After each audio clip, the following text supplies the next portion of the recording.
Assalamualaikum warahmatullahi wabarakatuh. Perkenalkan, nama saya Esti Indriani.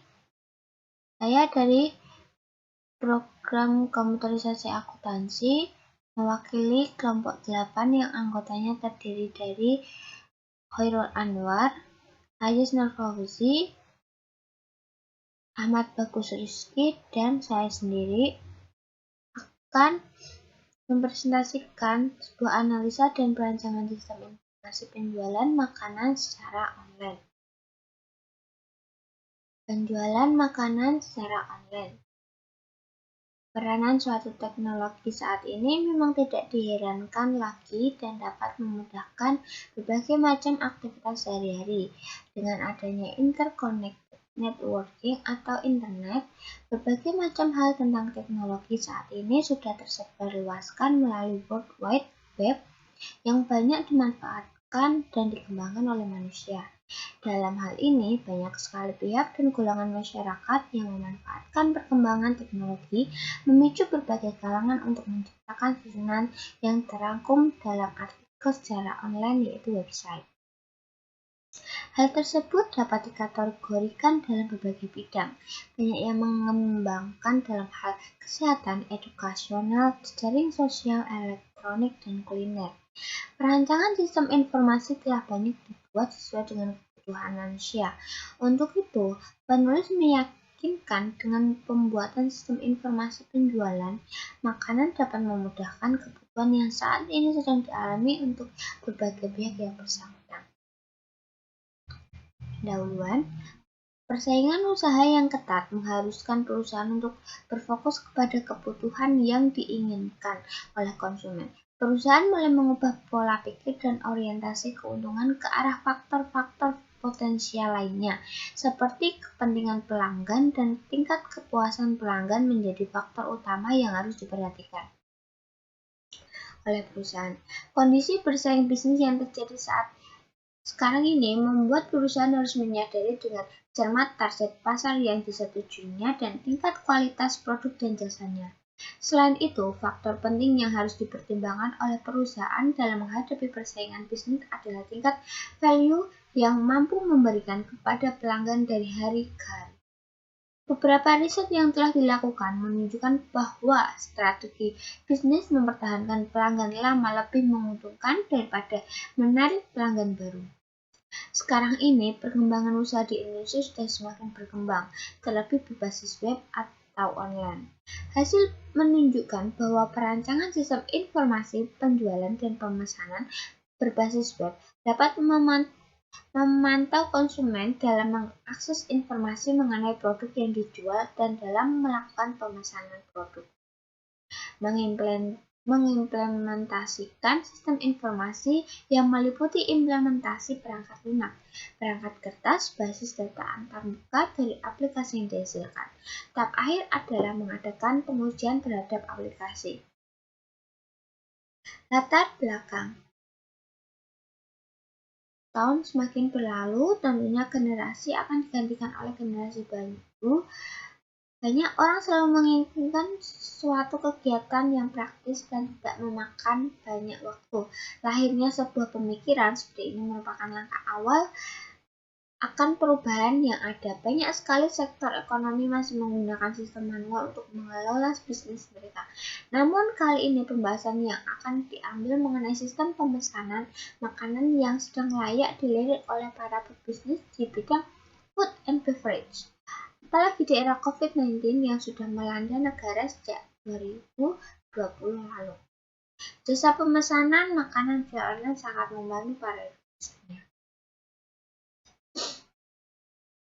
Rumusan masalah dalam presentasi kali ini adalah untuk mengetahui mekanisme sistem pemesanan makanan via online, bagaimana sistem itu berjalan dan cara sistem itu mengolah pembayarannya, dan mengetahui bagaimana sistem itu dapat memberikan banyak manfaat untuk para user. Tujuan perancangan sistem informasi pemesanan makanan yang meningkatkan efisiensi user dalam aktivitasnya. Manfaatnya, 1. Memudahkan pelanggan melihat detail makanan dan lebih efisien waktu. Konsep dasar sistem. Dalam suatu pendefinisian, para ahli mempunyai konsep dasar untuk memperkuat teorinya. Berikut akan dijelaskan lebih detail konsep-konsep dasar sistem, mulai dari pengertian sistem menurut beberapa pakar, serta terdapat beberapa komponen yang merupakan bagian dari elemen-elemen sebuah sistem.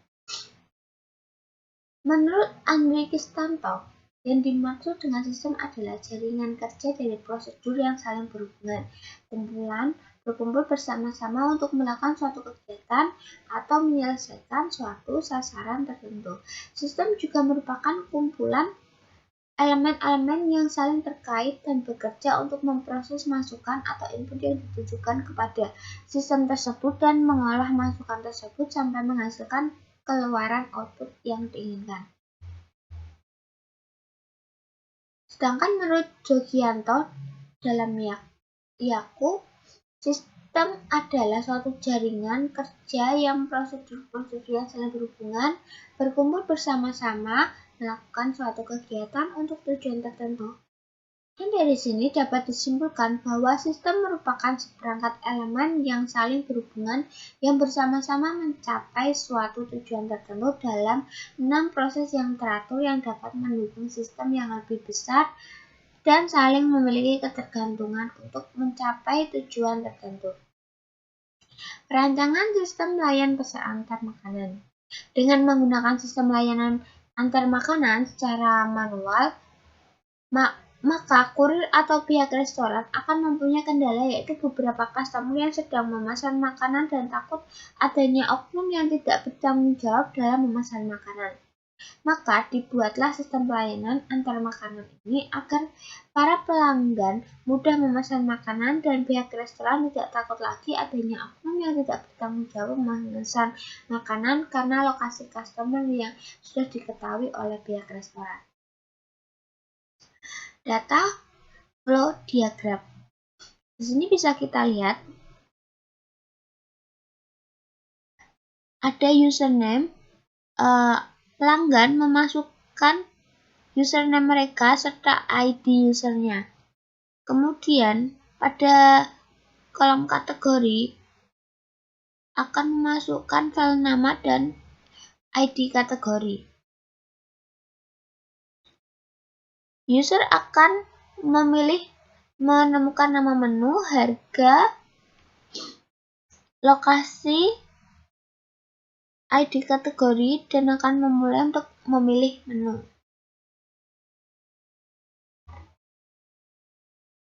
Kemudian pada kolom meja ada file name, status, dan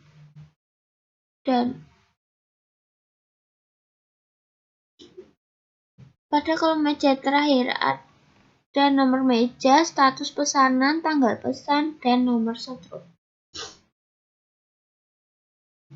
ERD bisa kita lihat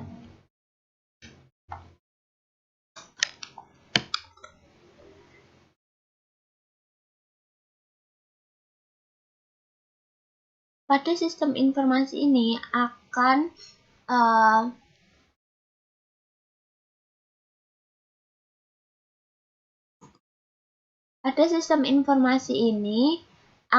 menyimpan berbagai informasi dari pelanggan maupun admin.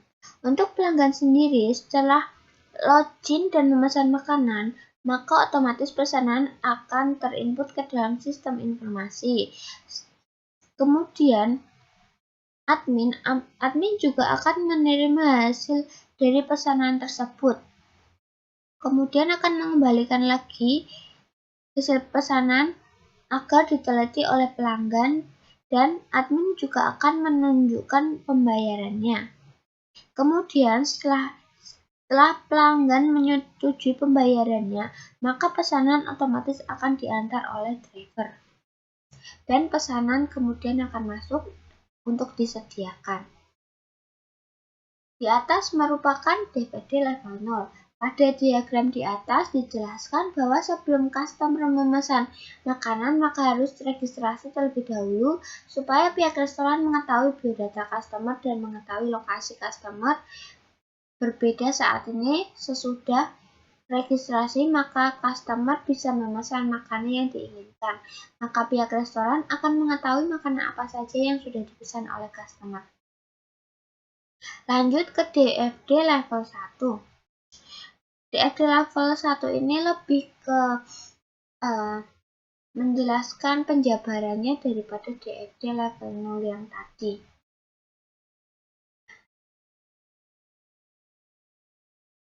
Pertama, pelanggan akan login dan memverifikasi data login dan username maupun ID password.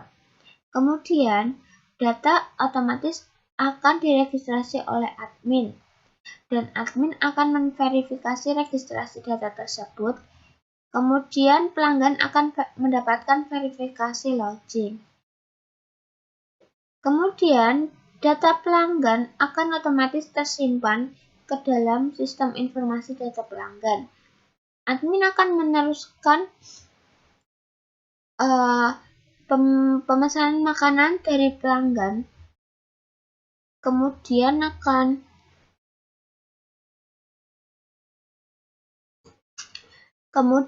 memberikan kode pemesanan kepada pelanggan. Setelah itu, setelah pelanggan memberikan verifikasi makanan, admin juga akan memberikan data pembayaran dan kemudian pelanggan akan memverifikasi pembayaran tersebut. Setelah pembayaran dimulai, maka otomatis sistem akan mencari driver yang lokasinya terdekat dengan pelanggan. Setelah driver berhasil ditemukan, maka admin akan menghubungi dapur untuk menyiapkan makanan. Pada diagram di atas, kita dapat melihat alur bagaimana sistem ini bekerja. Diagram di atas menunjukkan hubungan ini mulai dari customer login hingga kepada driver, kemudian hingga pesanan diterima kembali oleh customer. Desain activity diagram. Mulai dari pelanggan yang login, kemudian pelanggan akan memilih menu. Ada dua pilihan antara membatalkan menu atau melanjutkan pesanan. Jika pelanggan melanjutkan pesanan, otomatis pesanan akan diterima oleh sistem, kemudian akan diverifikasi oleh admin. Kemudian driver akan menerima pesanan. Setelah itu pelanggan akan mengisi data dan alamat, dan sistem akan meneruskannya untuk admin agar membuat pembayarannya. Setelah admin membuat data pembayaran, maka pelanggan akan melakukan pembayaran. Kemudian sistem akan otomatis memesan makanan dan admin akan memverifikasi pembayaran, kemudian dilanjutkan untuk membuat pesanan oleh bagian dapur. Setelah bagian dapur selesai membuat pesanan, maka bagian dapur akan menyerahkan kepada driver untuk diantarkan kepada pelanggan, dan pelanggan akan menerima pesanan tersebut. Desain mockup. Pertama, login. Dalam menu login, pelanggan harus memasukkan kode pelanggan, username, dan password. Kode pelanggan diisi 5 karakter. Jika pelanggan memasukkan kode lebih dari 5, maka dalam penginputan akan dimulai lagi dari awal. Ketika semua sudah diisi dengan benar, lalu menekan tombol login, pelanggan akan ditunjukkan ke menu pemesanan. Tampilan untuk awal akan seperti ini: kode pelanggan, username, dan password, kemudian login. 2. Pemesanan. Dalam menu pemesanan, pelanggan mendapatkan kode pemesanan dari makanan yang telah dipilih. Kode makanan, harga, dan stok akan muncul otomatis ketika pelanggan memilih makanan. Dengan menekan tombol batal, pelanggan dapat membatalkan pesanan, dan ketika menekan tombol pesan, pelanggan akan ditunjukkan ke menu pembayaran. Setelah melakukan login, tampilan pada bagian pemesanan akan seperti ini: kode pemesanan, kode makanan, nama makanan, harga makanan, stok, kemudian pesan. Stok di sini adalah jumlah yang dipesan oleh pelanggan. 3. Pembayaran. Masuk ke menu pembayaran, pelanggan akan mendapatkan kode pembayaran atas pesanan yang telah dipesan, lalu mengisi nama pelanggan dan alamat. Dengan menekan tombol bayar, pelanggan telah menyelesaikan pembayaran. Tampilannya akan seperti ini: kode pembayaran, kode pemesanan, kode makanan, nama pelanggan, alamat, nama makanan, total harga. Kemudian klik bayar. Penutup, kesimpulan dari analisa kami, website penjualan online atau e-commerce yang bukan menggantikan sistem yang lama namun menambahkan sistem menjadi online. Aktivitas perusahaan sebelumnya masih offline. Berdasarkan hasil analisa dan perancangan sistem yang dibangun, maka dapat diambil kesimpulan sebagai berikut. 1. Dengan adanya website ini, maka perusahaan dapat memperluas pasar konsumen, juga menjadi lebih mudah mendapatkan informasi. 2. Dengan adanya sistem penjualan online e-commerce, maka perusahaan dapat memudahkan proses transaksi yang selama ini sifatnya konvensional menjadi lebih modern dengan transaksi online. 3. Dengan adanya website ini dapat mempermudah dalam membuat laporan penjualan yang sebelumnya masih manual. Saran, dari pembuatan website penjualan online atau e-commerce, ini ada beberapa saran yang mungkin dapat menjadi bahan pertimbangan dalam upaya peningkatan promosi dan penjualan serta untuk meningkatkan kualitas sistem di masa yang akan datang. Yaitu 1. Perlu adanya pengembangan pada desain tampilan agar lebih menarik serta dapat lebih banyak memikat minat pelanggan. 2. Perlu adanya tambahan fasilitas lain yang dapat mendukung fungsionalitas website agar konsumen lebih sering berbelanja. Perlu adanya salinan data atau backup untuk menjaga hal-hal yang tidak diinginkan. Sekian presentasi dari saya. Kurang lebihnya mohon maaf apabila ada kesalahan. Wabillahi taufiq wal hidayah. Wassalamualaikum warahmatullahi wabarakatuh. Terima kasih.